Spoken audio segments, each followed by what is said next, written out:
Prime Minister Brian Platt with Bloomberg. I wanted to ask about the Trans Mountain pipeline extension. This fall, it'll be in its final stages of construction. Could you give us an update on your government's process for selling this, and in particular, how you intend to involve Indigenous groups, and how much of this $30 billion construction cost is your government going to have to eat on this sale? From the very beginning, we knew that ensuring other markets for our oil and gas was extremely important. 99% of Canada's oil and gas exports flow to one other country, to the United States. And certainly, as we learned a few years ago with a less friendly administration, it's really important that we diversify our economic and our trade engagements around the world.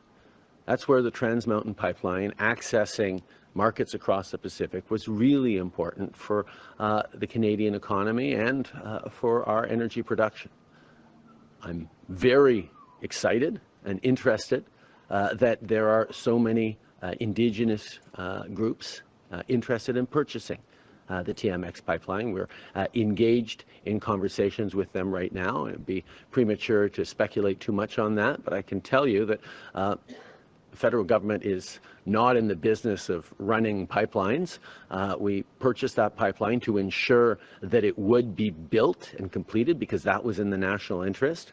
But I know there's a lot of private groups, including Indigenous groups, very interested in running that pipeline because even as we transform our energy mix, even as we invest aggressively in renewables, we know that there is a need to supplant dirtier fuel around the world, and the Trans Mountain Pipeline is a part of the solution as we move towards a cleaner planet.